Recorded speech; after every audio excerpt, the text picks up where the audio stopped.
Hi, I'm Dan Ramine, and I'm here in Porto Escondido for the making of the first ever How to Bodyboard DVD. Being a professional bodyboarder, I was given the chance to travel the world and meet fascinating people. Now, I'm not saying all of you will get the same chance I did, but one thing is for sure. We're going to show you how great the sport of bodyboarding really is.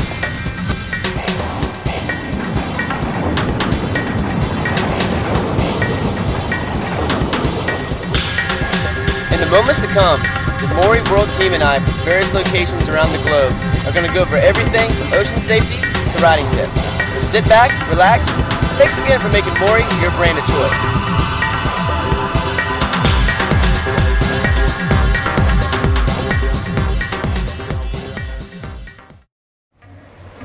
Now some of you are probably wondering, is boogie boarding and bodyboarding the same thing? Well, here's the answer. When Tom Morey first took his invention out in the surf, his friends watching on the beach said it looked like he was dancing on water. That was when the name Morey Boogie was adopted. Morey for Tom and Boogie for the way he wrote it. As the sport grew and became more functional, the word bodyboarding was adopted. So yes, they do mean the same thing.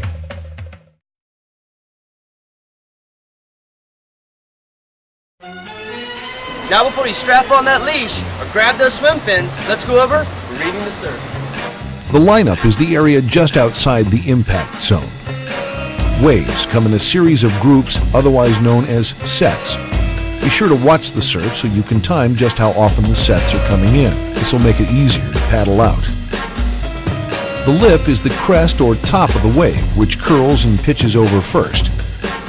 The face is the portion of the wave that you ride on. Otherwise known as a tube or pit, the barrel is when the lip pitches over the top of you and creates a hollow section in the wave. After you get barrel, the wave releases the energy it created. This is called the spit. If you get sucked over the falls, then you're in the lip of the wave as it pitches over. That is one way to wipe out. The normal flow of the water parallel to the beach are currents.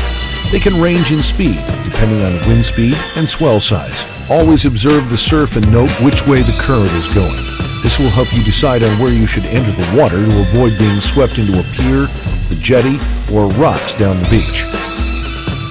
Rip currents are the major cause of surf accidents. They can be recognized by the choppy, sandy discoloration of the water.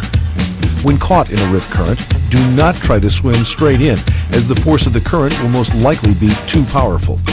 Instead, swim parallel to shore until you're free of the current.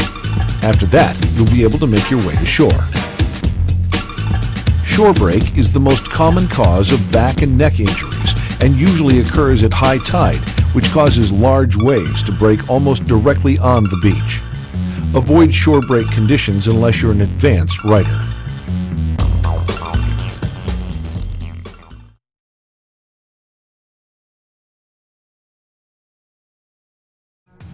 So that's a quick rundown on how to read the surf. Now here's Alistair with ocean safety tips. Thanks, Dan. These next tips will help you have a safer time while out in the water. There are certain ocean safety tips you should be aware of to help make your experience at the beach a safe and pleasant one. Always surf near a lifeguard, never swim alone, and always use the buddy system. Observe and obey all ocean safety signs posted by the lifeguards. Never underestimate the ocean's power and always know your limitations. And keep a safe distance away from jetties and piers.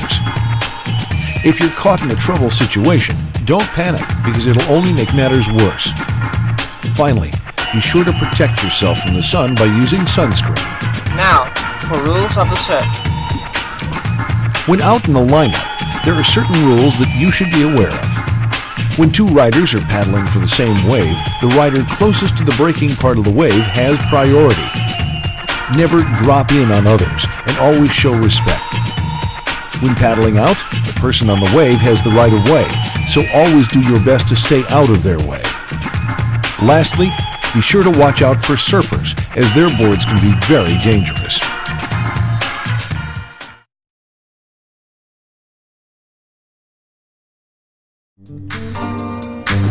So that should give you a better idea of what you will encounter out in the ocean.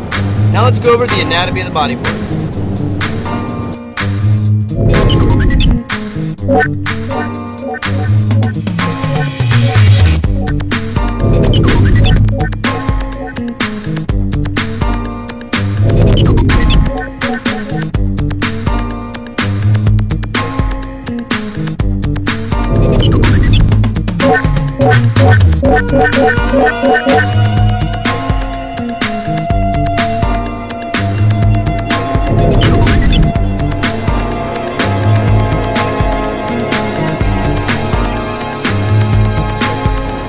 Pretty cool graphic, huh? Now let's go over some accessories we suggest you use.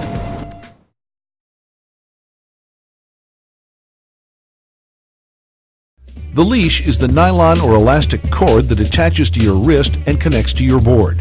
It helps keep the board close by and prevents you from having to swim into the beach when you wipe out. To put the leash on, hold the loop at the end of the leash. Slip it through the loop that is attached to the board, then simply pull the Velcro wrist strap back through the loop on the board like a slip knot and pull it tight.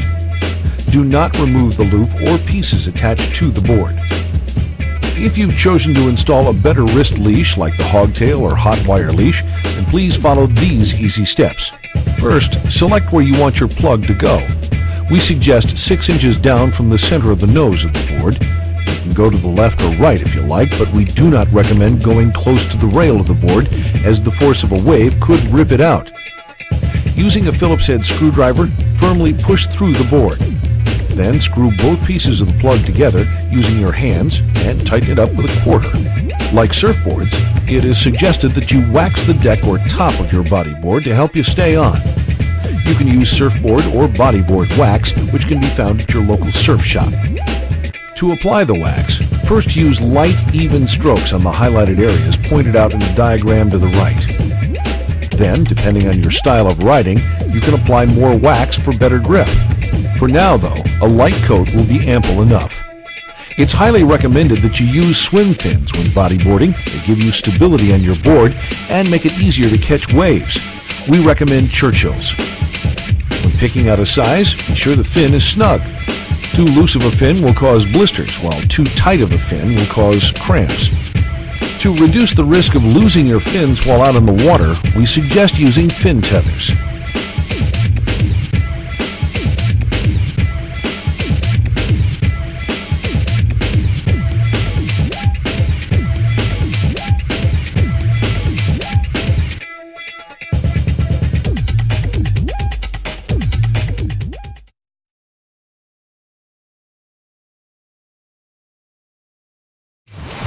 Enough rules and guidelines.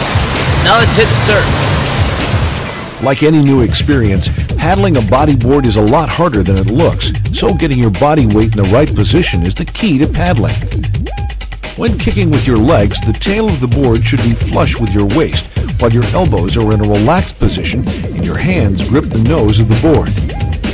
Begin to kick with your fins submerged in an even alternating flow, otherwise you'll only cause a slapping effect. When paddling with your arms, you'll need to slide up on the board.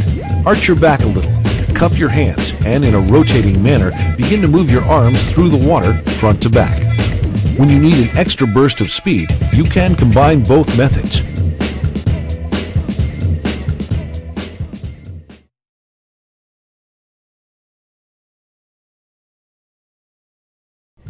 The purpose of duck diving is to get you and your board underneath the turbulence of a breaking wave as it passes over the top of you. As the whitewater approaches, grab both rails firmly near the nose of the board and push the board underwater. Once the whitewater explosion goes over the top of you, you'll want to immediately press the tail of your board down with your knee to bring you and the board back up to the surface. This sounds a lot easier than it really is, so don't be discouraged if you fail the first several times.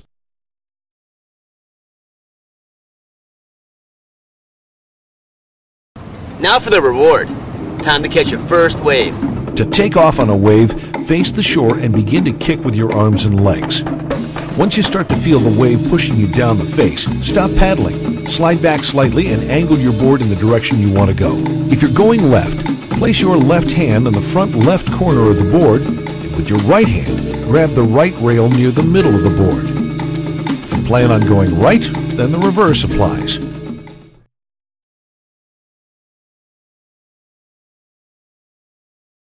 AD Solomon here. Next up is bomb turning and trimming.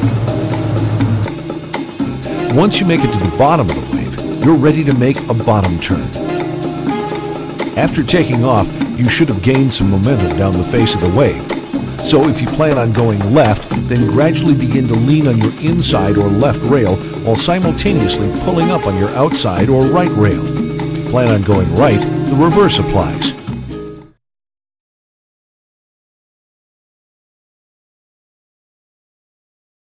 Now you're on the open face of the wave and ready to actually ride down the line and trim. Trimming is when you ride on the open face of the wave. This is where you generate more speed and set up for maneuvers. Pulling your legs slightly out of the water helps reduce drag and increases speed. Try moving your body up and down to different regions of the board until you find a comfortable position which generates the most speed for you. Now you can set up for a maneuver.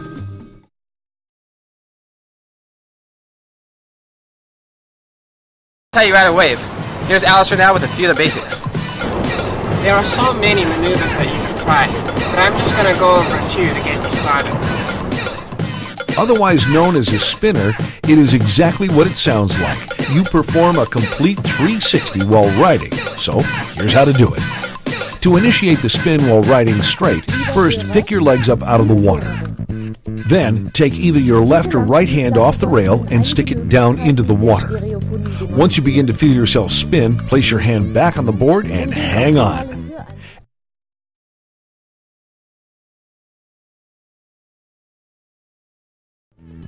Also known as a roll, the El Rolo is an extremely fun move and when executed properly can send you flying out into the flats.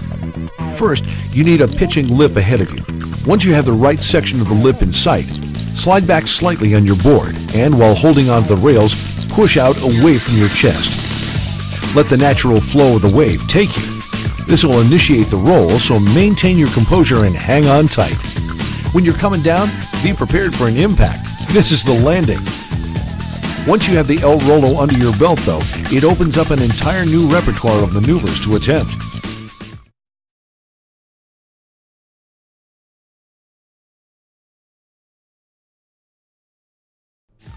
Otherwise known as getting tubed, it's an incredible experience that cannot be described in words.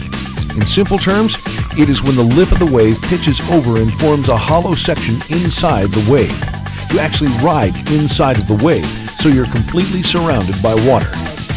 When you're riding down the line, you'll notice the wave begin to pitch out ahead of you. As the lip begins to throw out, you'll feel the force of the wave wanting to pull you up and over. So maintain your rail and drive forward. You're getting barreled.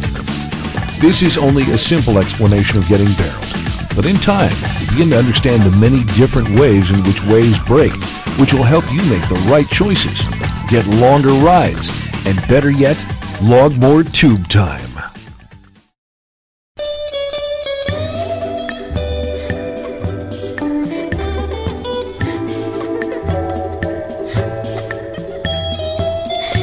So that's the quick 101 on bodyboarding. Hopefully we've been able to help you out. Please remember, we're trained professionals with years of experience. So just take your time, enjoy the sport. Thanks again for making Morey your brand of choice. See you in the water.